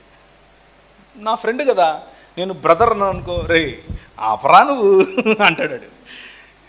సో నాకు నా ఫ్రీక్వెన్సీ అర్థం చేసుకునే వ్యక్తి ఉన్నారు. నేను వాళ్ళకి చెప్పుకుంటాను, ఈరోజు కంపెనీలో కొంచెం మనసు బాగాలేదు, ఇలా అనేశాను, మళ్ళీ వెళ్ళి మాట్లాడాను, అన్నీ ఏం ఉచిత సలహాలు ఏం చెప్పడాడు. విని అవునా సర్లేరమ్మా ఏం కాదులే అంటాడు. అడిగేదని చెప్పాలనిపించింది అనుకో, అవును సరే కానీ అని దాన్ని ఆపేసి ఒక 5 నిమిషాలు టైం తీసుకుని, ఒక 10 నిమిషాలు టైం తీసుకుని మళ్ళీ టాపిక్ తీసుకొచ్చి, నువ్వు అలా అన్నావు కదా, దాన్ని ఇలా అనింటే బాగుండదేమో కదా అంటాడు. మనల్ని కట్టేవాళ్ళు, మన మీద ఇంట్రెస్ట్ ఉన్నోళ్ళు, అలాంటి వాళ్ళని పట్టుకోవాలి. అది మీ బాధ్యతే. సంఘంలో అలాంటి వాళ్ళు కరువు అవుతూ ఉంటే మీ బాధ్యత అలాంటి వాళ్ళుగా మీరు ఎదగటం. లోకంలో పడిపోకుండా దేవుడిలో ఎలా ఉండాలి ఆల్రెడీ మాట్లాడేశాం. బాప్తిసం తీసుకున్న తర్వాత పదే తప్పులు చేస్తే దేవుడు క్షమిస్తాడా? బాప్తిసం తీసుకోకుండా చేసినా క్షమించడు. బాప్తిసానికి తప్పులు చేయడానికి లింక్ ఏం లేదు, ఏమీ లింక్ లేదు. తప్పులు చేయకుండానే ఉండాలి ఎప్పుడైనా సరే. కానీ తప్పులు బాప్తిసం తీసుకున్న తర్వాత జరగకుండా ఉంటాయా? అలా కాదు. అప్పుడు కూడా తప్పులు జరిగే అవకాశం ఉంది. అప్పుడు కూడా మన బలహీనతలు మనపై ప్రభావం చూపే అవకాశం ఉంది. కానీ బాప్తిసం తీసుకునే సమయంలో మనం ఏం చేస్తున్నామంటే, పరిశుద్ధాత్ముడిని ఆహ్వానించి, నేను ఈ లోక మర్యాదకు, ఈ లోకంలో ఉన్న బలహీనతలకు చచ్చిపోతున్నాను, ఇప్పటి నుంచి నేను క్రీస్తు కోసమే బ్రతుకుతాను అని నిర్ణయం తీసుకుని ఆయన మీద ఆధారపడుతున్నాం. సో బాప్తిసం తీసుకున్న తర్వాత మరింత జాగ్రత్తగా మనం ఉండాలి, మరింత కేర్ఫుల్గా మన సమయాన్ని, మన వనరుల్ని వెచ్చించాలి. సో కేర్లెస్గా ఉండకూడదు. దాని అర్థం బాప్తిసం తీసుకోకముందు మనం విచ్చలవిడిగా బ్రతకమని కాదు. అప్పుడు కూడా జాగ్రత్తగానే ఉండాలి. బాప్తిసం తీసుకుని లోకంలో జీవిస్తే వచ్చే పరిణామాలు ఏమిటి? పరిణామాలు ఏముంటాయి? ఎప్పుడైనా సరే బాప్తిసం తీసుకున్నా బాప్తిసం తీసుకోకపోయినా లోక మర్యాద చొప్పున బ్రతికితే మనం దేవునితో సంబంధాన్ని కోల్పోతాం. దేవుని సంబంధాన్ని ఎంజాయ్ చేయలేం. దేవుని సంబంధంలో దేవునితో ఫ్రెండ్గా బ్రతికితే చాలా ఎంజాయ్మెంట్ ఉంటుంది, ఎంత పీస్ ఉంటుంది. తొణకని కుండ అంటారు కదా, అలా ఉంటుంది లైఫ్. ట్రై చేసి చూడండి. దేవునితో సంబంధం చాలా రిచ్. సో ట్రై చేసి చూడండి. అసలు దేవుణ్ణి నమ్ముకున్న వారు ఎలా జీవించాలి? ఓకే, ఇది చాలా పెద్ద ప్రశ్న. సమాధానం ఇప్పుడు చెప్పలేను. అంటే బైబిల్ అంతా చెప్పాల్సి వస్తుంది. దీనికి బిబ్లికల్ లైఫ్ స్టైల్ అనేది చెప్పాలి. వీలైతే సాయంత్రం మాట్లాడదాం. స్నేహితులను ఎలా ఎంచుకోవాలి, ఎవరితో స్నేహించాలి ఇంతవరకు చెప్పాను.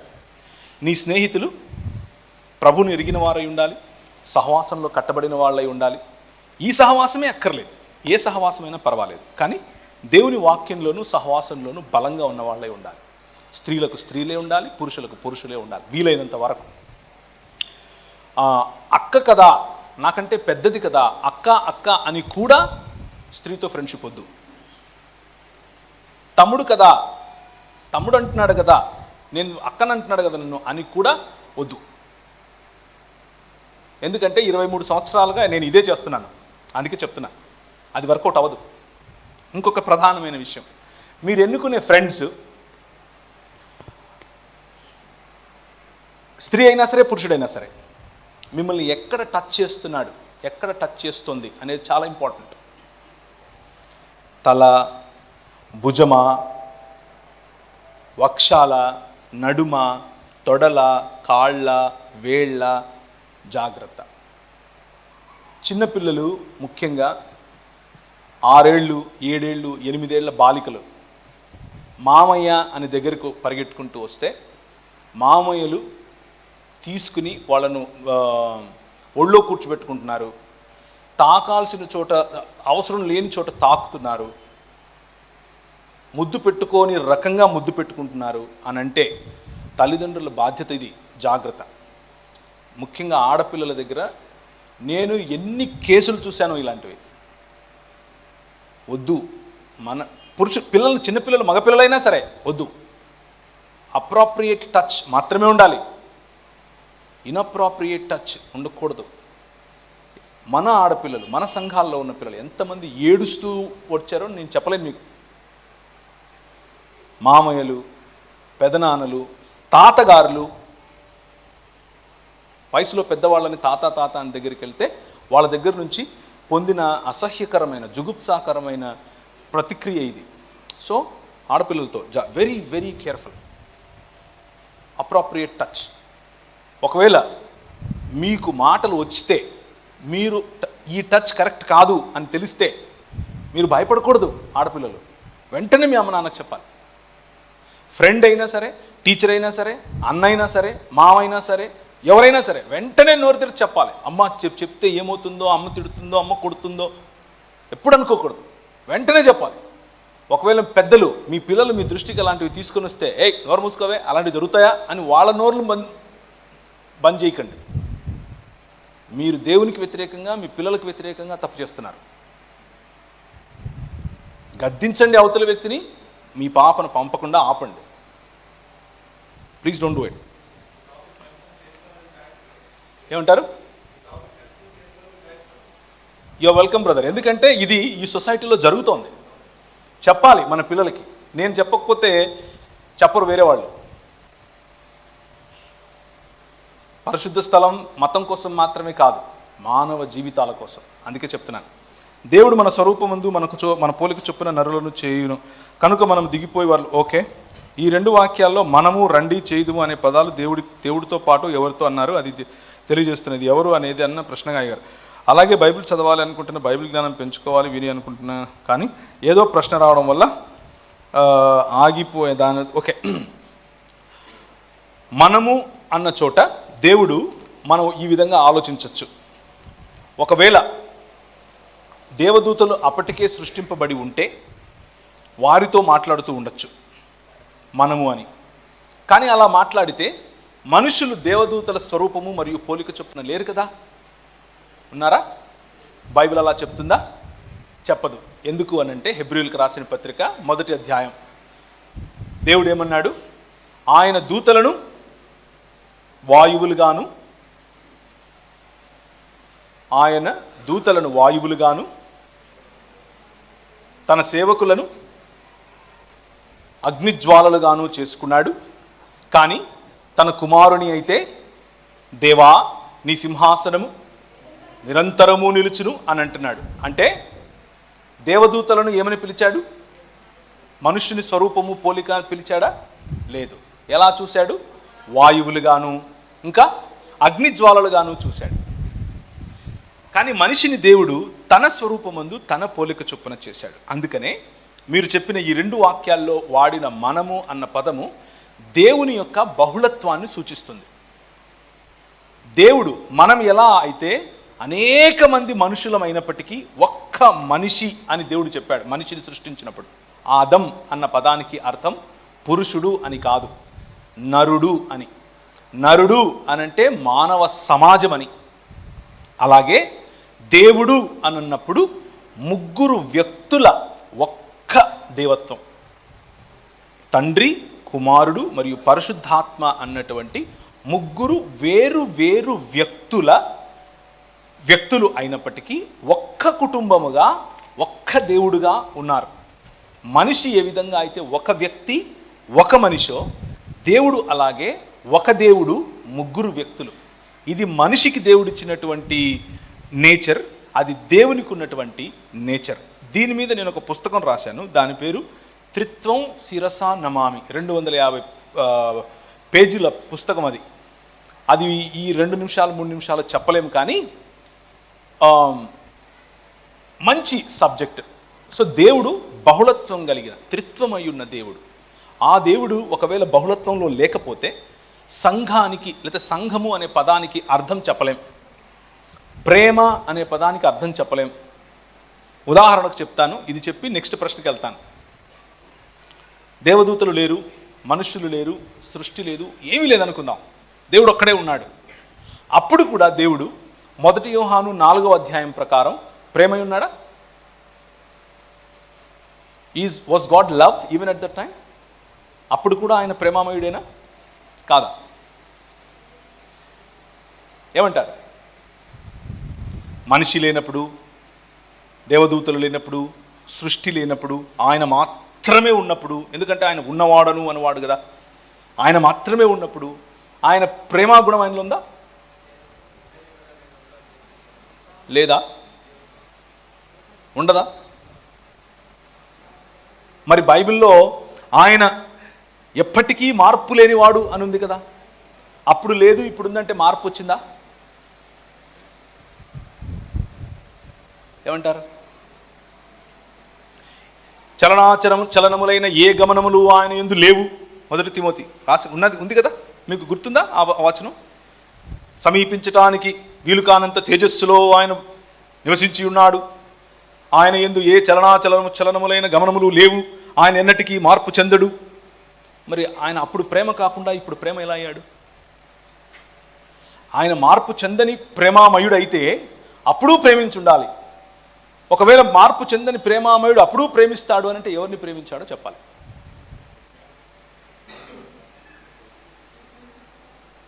ఎవరిని ప్రేమించాడు? పోని ప్రేమ పక్కన పెడదాం. ఆ రోజుల్లో ఏ సృష్టి లేనప్పుడు దేవుడు మూగవాడా, మాట్లాడేవాడా? ప్రకటించుకోగల స్తోమత, ప్రకటించుకోగల శక్తి ఆయనకు ఉందా? ఏమంటారు? ఉందా? ఎవరికి ప్రకటించాడు? సృష్టి చేయలేదు ఇంకా.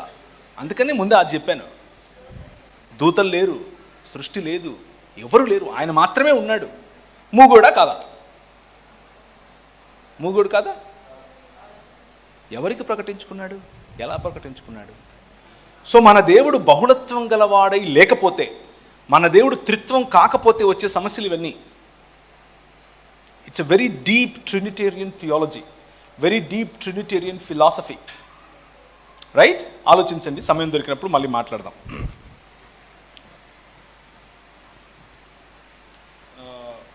దేవునిలో తప్పిపోకుండా నడవడం ఎలా? ఆన్సర్ అయిపోయింది. ఆయన ఇచ్చిన రక్షణ వస్త్రాన్ని కాపాడుకోవడం ఎలా? ఆన్సర్ అదే. Again regular to the fellowship, వ్యక్తిగతంగా దేవునితో సంబంధం, అప్పుడప్పుడు ఉపవాసం. దేవుని మాట గ్రహించడం ఎలా? బైబిల్ చదవటం. బైబిల్ చదివితే దేవుని మాట గ్రహించటమే, దేవుని మాట అర్థం చేసుకోవటమే. అలాగే కొంతమంది బైబిల్ విశ్లేషకులు చెప్పే మాటలను తెలుసుకోవటం ద్వారా దేవుని మాటలో లేకపోతే దేవుని వాక్యంలో ఉన్న లోతులు తెలుస్తాయి. కొన్నిసార్లు మనకే అన్నీ తెలియవు, కొన్నిసార్లు వేరే వాళ్ళు చెప్పే ఆ కోణాన్ని కూడా చూడటంలో తప్పులేదు. నేను అలా చేస్తాను. నేను రెగ్యులర్గా చాలామందిని వింటాను. విన్న ప్రతి ఒక్కరిని నమ్మను, విన్న ప్రతి ఒక్కరిని నేను ప్రామాణికంగా తీసుకోను. ఏది తీసుకోవాలి ఏది తీసుకోకూడదు అన్న విచక్షణ బైబిల్ గ్రంథం తెలుసుకునే కొద్దీ మీకు పెరుగుతూ వస్తుంది.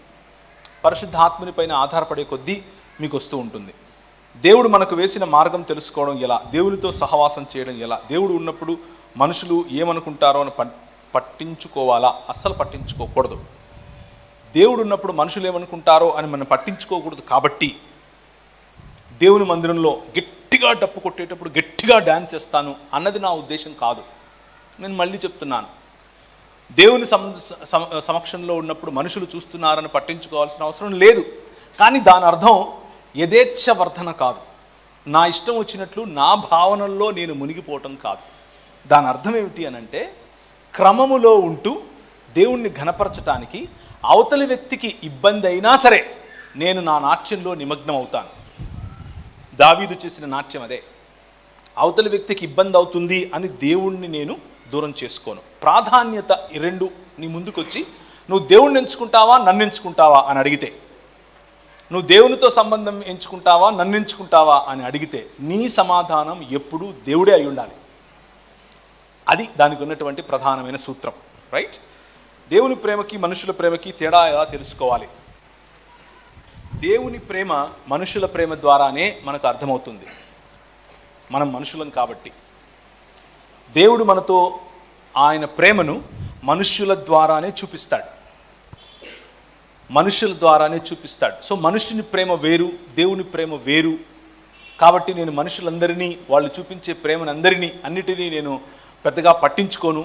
నేను కేవలము దేవుని ప్రేమ మీదనే ఆధారపడి ఉన్నాను బ్రదర్ అనే మతంలోకి వెంటనే వెళ్ళిపోకండి. నమ్మండి మీ తోటి మనుషుల్ని, మీ అక్కని నమ్మండి, మీ చెల్లిని నమ్మండి, మీ ఫ్రెండ్ని నమ్మండి, ప్రేమించండి, ఆప్యాయంగా ఉండండి. మీరు చూపించే ప్రేమలో వాళ్ళు దేవుణ్ణి చూస్తారు. వాళ్ళు చూపించే ప్రేమ మీకు దేవుణ్ణి గుర్తు చేస్తుంది. ఎందుకు అంటే మనందరం దేవుని స్వరూపం మరియు పోలికలో ఉన్నాం. ఒకసారి నీ రైట్ హ్యాండ్ సైడ్ వాళ్ళని చూసి చెప్పండి, నువ్వు దేవుని స్వరూపము మరియు పోలికలో ఉన్నావని చెప్పండి. నీ లెఫ్ట్ సైడ్ ఉన్న వాళ్ళని చూసి చెప్పండి. గోడ అంటే గోడకు చెప్పకండి, మీ ఎదురున్న వాళ్ళకి చెప్పండి, మీరు దేవుని స్వరూపము మరియు పోలిక చొప్పున ఉన్నారు అని చెప్పండి. గుడ్. రోజుకు ఒకసారి చెప్పండి, కనిపించిన వాళ్ళందరికీ చెప్పండి. అదే సువార్తలో ఉన్న ప్రధానమైన ఉద్దేశం. సో నేను దేవుడి ప్రేమనే ఆధారపడతాను, మనిషి ప్రేమను ఆలోచించను, వాళ్ళదంతా బేకారు, స్వార్థంతో కూడుకుంది, ఇది అందరికీ తెలుసు. చివరికి సినిమా వాళ్ళకు మీకంటే బాగా తెలుసు. అయినా కానీ అందులో కూడా దేవుని ప్రేమ ఇమిడి ఉంది. సో దేవునికి ఉన్న ప్రధానమైన లక్ష్యం ఏమిటి అంటే, మొదటిది ఆయన ప్రేమ ద్వారా మిమ్మల్ని ఆయన వైపుకు తీసుకోవటం. రెండవది ఆయన ప్రేమ ద్వారా మీలో అనగా మనుషులకు మధ్య ప్రేమ నింపటం. మనుషులకు ప్రేమ అర్థం చేసుకోకుండా నేను కేవలం దేవుని ప్రేమని అర్థం చేసుకుంటాను అనంటే మతంలో పడతాం. ఆ మతం ఎందుకు పనికిరాదు. మనుష్యులను మర్చిపోయే మతం, ఆ మతం వద్దు మనకు. షడ్రక్ మెషక్ అబేద్నెగో అని వారు అగ్నిగుండంలో పడవేయబడినప్పుడు దానియేలు ఏమాయను? నేను అక్కడ లేనుగా, నాకెలా తెలుస్తుంది? నాకెట్టు తెలుసు? అలాగే దానియేలు సింహబోన్లో వెళ్ళడం, ఆ ముగ్గురు ఏమాయను? బాబా అంటే నాకు అంత పరిజ్ఞానం లేదు. కానీ షడ్రక్ మెషక్ అబేద్నెగో దానియేలు వీళ్ళందరూ రూమ్మేట్స్ ఏం కాదు. ఒకే రూమ్లో ఉంటే వాళ్ళ ముగ్గురిని పట్టుకెళ్ళారు, వదిలేశారేంటి అన్నట్లుంది ఈ ప్రశ్న. అలా కాదు, ఎవరి పనులు వాళ్ళవి. షడ్రక్ మెషక్ అబేద్నెగో దానియేలు ఇలాంటి వాళ్ళందరూ కూడా చెరపట్టబడి వచ్చిన బానిసల్లో వీళ్ళందరూ ఉన్నారు. వీళ్ళు అప్పటికే పెరిగి పెద్దయ్యారు. వాళ్ళు అప్పటికే ఇంకా చిన్నోళ్ళు ఏం కాదు, పట్టుకొచ్చిన బానిసల్లాగానే ఏమీ లేరు. మొదటి అధ్యాయానికి ఈ ప్రతిమ పెట్టినప్పుడు అగ్నిగుండంలో వేసే సమయానికి చాలా సమయం గడిచిపోయింది, కొన్ని సంవత్సరాలు గడిచిపోయాయి. మధ్యలో కలబడింది, కలకు సమాధానం చెప్పేశాడు దానియేలు ఉన్నతమైన పొజిషన్లోకి వెళ్ళిపోయాడు. దానియేలు రాజు రైట్ హ్యాండ్ అయ్యాడు. మిగిలిన వాళ్ళల్లో ప్రధానమైన వాళ్లను షడ్రకు, మెషకు, అబేద్నెగో అనే పేర్లు తీసుకుని బైబిల్ వాక్యం మెన్షన్ చేస్తోంది. అంతకు మించి ఇంకెవరు దాసులు లేరు అనుకోకండి, ఉన్నారు, కానీ వాళ్ళ పేర్లు మెన్షన్ చేయలేదు. అర్థమవుతుందా? ఈ ముగ్గురు నాయకులుగా ముందుకొచ్చారు. నువ్వు చెప్పేది మేము చెయ్యము, మమ్మల్ని చంపినా చెయ్యము, అయినా మా దేవుడు కాపాడగలడు అన్న కాన్ఫిడెన్స్ చూపించారు. ఆ ముగ్గురిని అంటే ప్రతిఘటించిన వాళ్ళలో నాయకులైన ఆ ముగ్గురిని తీసుకెళ్ళి అందులో వేస్తే వాళ్ళు జయోత్సాహంతో బయటకు వచ్చారు. ప్రభువే వారికి తోడుగా ఉండి బయటకు తీసుకొచ్చాడు. అలాగే దానియేలు గ్రంథం మొదట బానిసలుగా పట్టబడిన వారి నరేషన్, ఆ తర్వాత మెల్లిమెల్లిగా ఫోకస్ అయ్యి నలుగురి వరకు వచ్చి ఆగింది. షడ్రక్, మెషక్, అబేద్నెగో మరియు దానియేలు, రైట్? ఆ తర్వాత దాని నుంచి దానియేలు దగ్గరికి వచ్చేసింది ఫోకస్, జీరోయింగ్ ఇన్. ఇప్పుడు మనం ఒక కథ రాస్తున్నాము, ఒక సినిమా తీస్తున్నాము, ఆ క్షణంలో అన్ని చోట్ల ఏం జరుగుతుందో చెప్పం. ఆ క్షణంలో ఈ హీరో ఏం చేస్తున్నాడు అనేది ప్రధానమైనది ఏంటది. అలాగే దానియేలు గ్రంథ రచయిత కూడా స్వయంగా దానియేలే ముందు తన సమాజంని చూపించి, ఆ తర్వాత సమాజంలో నాయకులను చూపించి, ఆ తర్వాత దానియేలు దగ్గరికి వచ్చి ఆపాడు. దానియేలు జీవితం మొత్తం చెప్తూ వచ్చాడు. ఆ దానియేలు జీవితంలో ఆయన చూసిన దర్శనాలు, ఆయన చెప్పిన దర్శనాలు, ఆయన మాట్లాడిన మాటలు, ఆయన చేసిన ప్రసంగాలు చెప్తూ వచ్చాడు. సో 4 రాజులు మారారు, కానీ నేను అలాగే ఉండిపోయాను. 4 రాజ్యాలు వచ్చాయి, అయిపోయాయి, కానీ నేను మాత్రం అలాగే కూర్చున్నాను. చూడండి, సింహాల బోన్లో వేశారు, కానీ నన్ను ఏం చేయలేకపోయారు అన్నది అక్కడ main point. So narration, Bible గ్రంథ రచయిత రాస్తున్న అసలు పాయింట్ పట్టుకోవడమే ముఖ్య ఉద్దేశం. దానికి జ్ఞాపకం ఉంచుకోవాలి. ఇంకేమైనా ప్రశ్నలు లేకపోతే మనం ముగించేసుకుందాం. నా చిన్నతనంలోనండి, నేనైతే 1 ఇయర్ బాబు అప్పుడైతే మా అమ్మగారు నేను గ్యాస్ లీక్ కాలిపోయాను. మా నాన్నగారు కాలిపోయిన తర్వాత మా నాన్నగారు చర్చికి వెళ్ళి ఇలాగ నా భార్య బిడ్డ బ్రతికితే నేను రక్షణ తీసుకుంటానని చెప్పేసి చర్చిలోంచి ప్రార్థన చేసుకుని బయటకు వచ్చారు. 2005లో రక్షణ అయితే తీసుకున్నారండి. కాకపోతే నేను అప్పుడు కాలిపోయినప్పటికీ ఇప్పటికీ నాకు 23 ఇయర్స్ అండి. కాలిపోయాను కదండి, 23 ఇయర్స్ వచ్చేయండి. నేను లాస్ట్ ఇయర్ అయితే రక్షణ తీసుకున్నానండి. కాకపోతే దేవుడు నన్ను ఎందుకు రక్షించుకున్నాడో, దేవుడు ఇలాగా ఏమన్నా విడిచిపెట్టాలా, దాని గురించి నేను ఒక్కసారి తలపోసుకుంటే డిస్టర్బ్ అయిపోతుందండి భయం అంతా. చాలా సంతోషం, కూర్చోండి. సో మన ప్రతి ఒక్కరి జీవితాల పట్ల దేవునికి ఒక ప్రణాళిక ఉంటుంది. మీ జీవితం పట్ల దేవునికి ఒక ప్రణాళిక ఉంది బ్రదర్. మొట్టమొదటి ప్రణాళికలో ఉన్న అసలైన భాగం ఏంటంటే, మీరు మీ తల్లిగారు ఆ ఫైర్ యాక్సిడెంట్కు లోనైనప్పటికీ దేవుని ప్రణాళికలో మిమ్మల్ని బ్రతికించుకోవాలని, మిమ్మల్ని ఆయన తన సంఘం కోసం, తన సమాజం కోసం, ముఖ్యంగా తన రాజ్య స్థాపన విస్తరణలో వాడుకోవాలనుకున్నాడు. దేవుని సన్నిధిలో మిమ్మల్ని పెంచాలనుకున్నాడు. ఎందుకు అనంటే, మీలో ఉన్న జీవం ఆయనది, మీరు ఆయన స్వరూపం, ఆయన పోలిక. ఈ సృష్టి మిమ్మల్ని చూస్తే మీలో దేవుడు కనిపించాలి. దేవుడు మిమ్మల్ని చూస్తే ఈ సృష్టిలో ఎంత సుభిక్షత ఉందో కనిపించాలి. అందుకు ఆయన మిమ్మల్ని పెట్టుకున్నాడు. ప్రతి మనిషికి ఉన్న ప్రధానమైన లక్ష్యం ఇదే. మనము ఒక అద్దం లాంటి వాళ్ళం. దేవుడు మనల్ని చూస్తే సృష్టి కనిపించాలి, సృష్టి మనల్ని చూస్తే దేవుడు కనిపించాలి. మీరు ఏం విడిచిపెడితే అలా సంపూర్ణమైన మానవత్వంలోనికి, సంపూర్ణమైన క్రీస్తును పోలిన జీవితంలోనికి వస్తారు. అది వ్యక్తిగతంగా మీకు మాత్రమే తెలుసు, నాకు తెలియదు. వాటిని మీరు విడిచిపెట్టడం మంచిది.